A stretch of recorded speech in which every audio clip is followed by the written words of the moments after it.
On the latest spectacular specimens, we go live from the Hummingbird Nectar Games, where tiny hummingbird warriors battle for garden glory. They're flying gladiators with sword-like beaks. Catch the spectacular specimens action on the KUOW app or wherever you get your podcasts. This is Soundside. Hearing static when you enter a tunnel in the middle of a fascinating story? Hanging out in your driveway to catch the end of a report? We've been there. With the KUOW app, you can listen to your favorite programs anytime and anywhere. No driveways required. Let's get going. Download the KUOW app now, available for iOS and Android.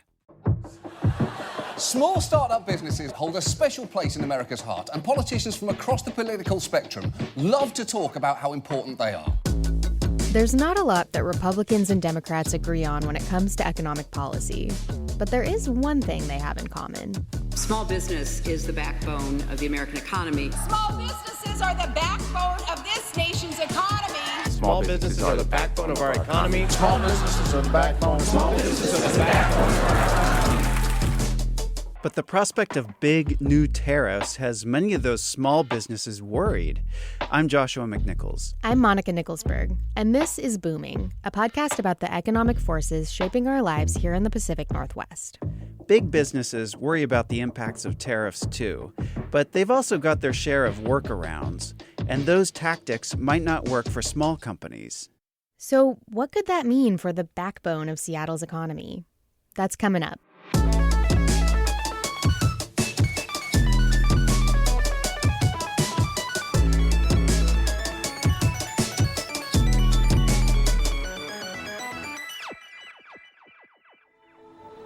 Whatever life holds in store for me, I will never forget these words. With great power comes great responsibility. Seattle is sometimes called the gateway to the Pacific. Tons of goods move through our ports, and about 1 in 4 jobs here is tied to trade.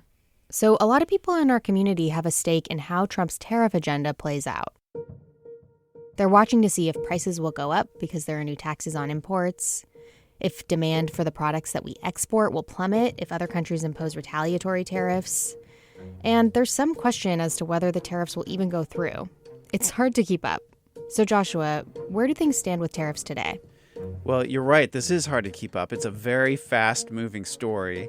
A new round of executive orders signed by President Trump today, this time for tariffs on goods from Canada, Mexico, and China.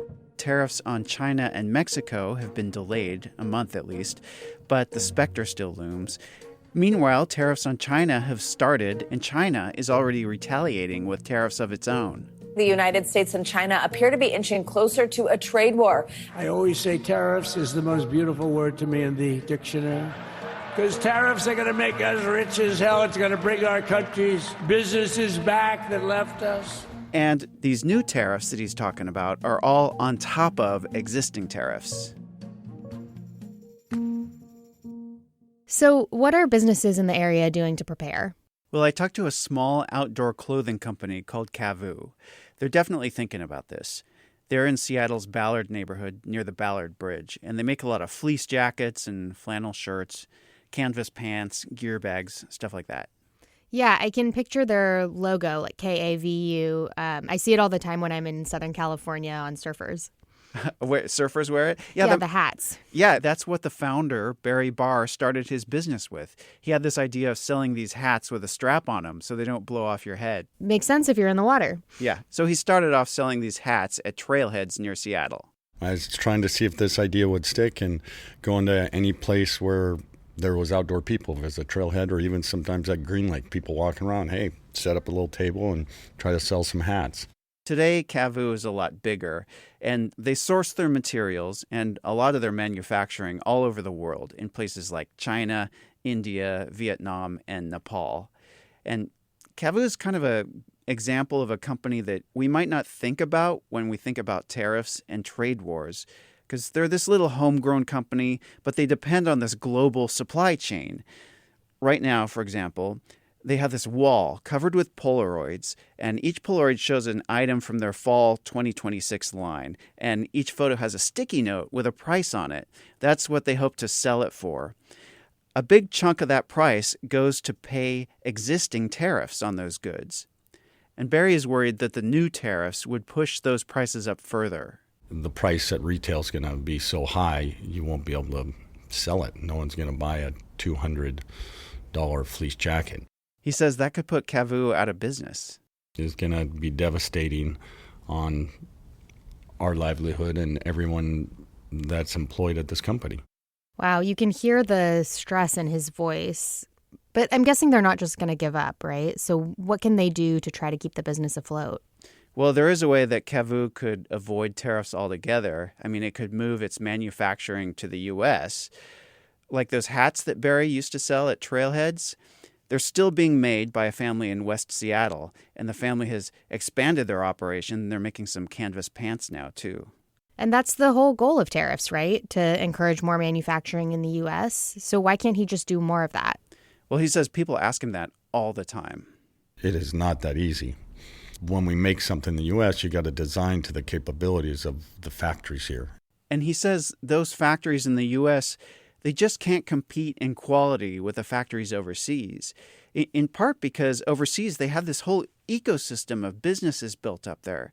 You can get thread, buckles, Velcro, technical webbing, like in the back of a hat. All these things are available in the same vicinity as the factories.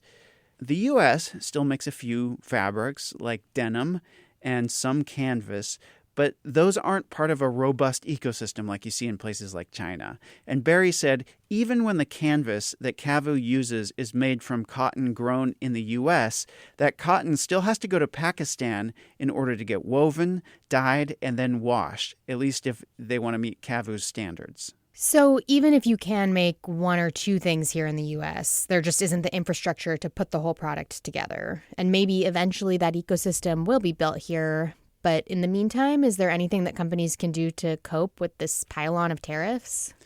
Well, there are some ways to get around tariffs by doing something called tariff engineering. Tariff engineering, what's that? Well, tariff engineering is when companies change their products to fit into categories with a lower tax rate. Here's how it works. In addition to tariffs on specific countries, the U.S. government has different tariffs for every kind of imported good that you can think of. For example, dolls representing only humans are taxed at 12%.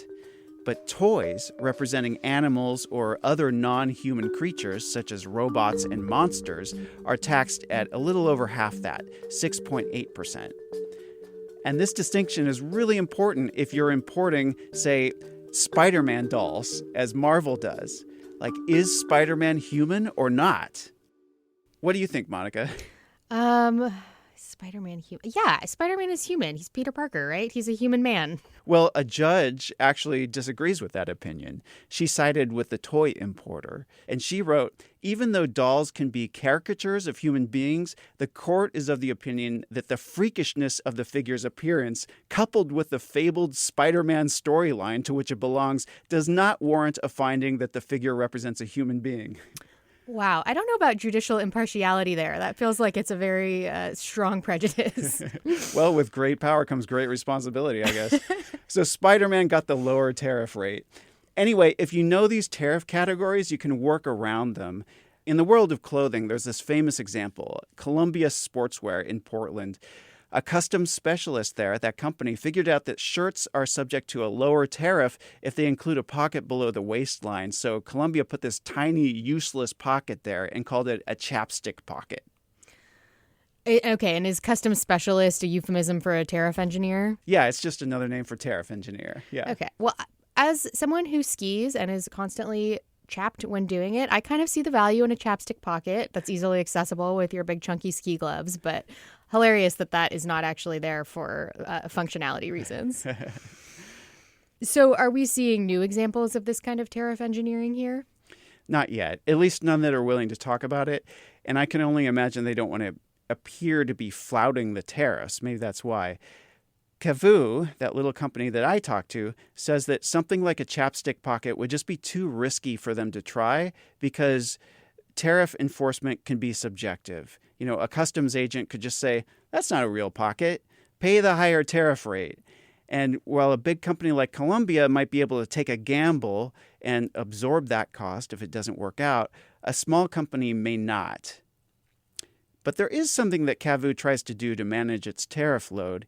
It does keep an eye on the fabrics it uses because polyester is taxed at a higher rate than cotton. So, you know those little tags in your clothes that tell what it's made of? Yeah, the ones that say like 60% cotton, 40% polyester. Yeah, like I've got one on this shirt right here. Those little tags are all about getting through customs at the lowest tariff rate that they can qualify for. And they do it by adjusting their blends to optimize for different tariffs. That's wild. I always thought when I was reading those and doing laundry that there was like some sort of sophisticated fabric science behind those ratios. I can't believe it's just about saving money. Well, there is science behind it too. They have to back it up with tests and stuff. Well, it seems like by creating all of these categories, tariffs start to get really complicated really fast. It starts out as this simple policy, but then it creates all these loopholes and exceptions and winners and losers. Big companies have the resources to wiggle out of paying some of the highest tariffs in the same way that like wealthy people can find a way to reduce their tax burdens that, lower income people just don't have the resources to do. And it seems like it's always the people in the company with the fewest resources that end up bearing the brunt of these policies. But isn't that just the price that voters said they're willing to pay when they elected Trump? I mean, sure, some small companies like KAVU might go out of business, but is that just a necessary sacrifice to create a stronger U.S. economy? Well, maybe, but ultimately you have to decide what kind of economy you want. One with only the big companies that have resources to adapt, or one with lots of thriving small companies with roots in the places where we live. Well, I guess we'll see how these policies play out and what the ultimate economy we end up with is. Yeah. Thanks, Joshua. I appreciate you bringing this to me. No problem. Coming up, the end game, and this time we're going to use it to get into some really juicy stories about trade wars. Okay, Monica, for my reporting on this episode, I talked to Deborah Glassman. She's a professor of finance and business economics at the University of Washington, and she gave me a lot of examples of weird tariffs in history. So I'm going to quiz you on that. Okay. It's multiple choice to make it a little easier on you. Question number 1. What is the chicken tax? Is it A, a tax on chickens, B, a tax on eggs from Germany, or C, a tax on small trucks? C, a tax on small trucks. And I know this because I used to have a Sprinter van that had a Mercedes engine but a Dodge logo on the outside because to avoid this chicken tax, it had to be disassembled, sent to a Dodge factory, and then reassembled as if it were an American car. And cars and chickens don't have anything to do with each other, except that I know at the time that this tariff went into effect, the American chicken industry was very strong and hurt by a tax on chickens. And in retaliation, the U.S. put a tax on an industry that was very strong in Europe, small commercial trucks. Yes, you know a lot about this. I do because I've lived it. Yes, and that truck tariff is still in effect, but there's been some tariff engineering in the light truck industry, which is maybe how we got to that Frankenstein vehicle that you talked about. Here's what Professor Deborah Glassman told me. Because the tariff on trucks, on light trucks, is different than, for example, the tariff on SUVs. And if one were to add seats to a light truck, then it would be a more favorable tariff and the product could get into the U.S. I do know a lot about that one, but I don't expect this winning streak to continue. So hit me with the next one. Okay. Question 2. Why did the European Union put a tax on Kentucky bourbon in 2018? Is it A, Trump put a tax on European steel and aluminum and they didn't like that? B, they wanted more bourbon production to happen locally in the EU? Or C, they didn't like that it had the name Kentucky in the title? I think this one is A. Why is that? Because I know that it was. You just know too much about tariffs. I mean, I am an economics reporter. Yes, you're right. The answer is A. Trump put a tax on European steel and aluminum, like we said, and Europe didn't like that, so they retaliated with a tax on Kentucky bourbon. But there's a reason why they chose Kentucky bourbon, and it's kind of funny. Why? Mitch McConnell, a Kentucky senator and leader in the Senate, was perceived as kind of a pressure point. And by putting a tariff on Kentucky bourbon, they were clearly trying to influence the politics of tariffs within the U.S. Our trading partners know what the game is. And they also easily can see where the political power is in the U.S. I love that story. I also think that there's this phenomenon that happens with tariffs where the countries go after like the most iconic product. And so like Kentucky bourbon, like that's an American, symbol. Wasn't there also one on like Harley Davidson's or something like that? Yeah, that was another one of those. But you know what's funny about this story is that when Canada was recently talking about retaliating against proposed tariffs on its goods during this Trump presidency, it also targeted Kentucky bourbon once again, as well as Kentucky peanut butter. Oh, well, the peanut butter surprises me, but there's nothing more American than bourbon. Okay, you ready for your last question? You're doing really well. We'll see if you can keep it up 3 for 3. Why did the U.S. put a tax on fancy French foods in the 1990s? Was it A, the U.S. wanted to encourage alcohol drinkers to drink more local beer instead of French wine? Was it B, the U.S. was persuaded by political donations to the presidential campaign from California wineries? Or was it C, that people were eating too much brie cheese and there were some health problems associated with that? Okay, this is one I don't know the answer to, but I am going to guess that it was B, pressure from the California wine industry. Yes, you are right. Yes, 3 for 3. So this tariff included fancy cheese, luxury handbags, and wine. The California wine industry is an important interest group, and California is important in presidential elections. Therefore, tariffing French white wine benefited the California wine industry and had these positive political side effects from the perspective of the administration. I mean, California was probably going to vote Democratic anyway, so what does a potential presidential candidate get out of pleasing the wine industry in California? Campaign donations? A lot of money in California wine. That's right. That's right. Okay, Monica, great job. You won. Thank you. Thank you. Is there a prize? Let's see. No tariffs on you. Oh, well, excellent. And bragging rights. That's it for Booming. Thank you so much for listening. If you have a question about the economy that you want us to answer, email us at booming@kuow.org. Also, special thanks to those of you who are donating to the show. We couldn't do it without you. If you want to donate, go to kuow.org/booming. And thanks. Our producer is Lucy Suchek. Our editor is Carol Smith. I'm Joshua McNichols. I'm Monica Nicholsberg. And we'll see you next time.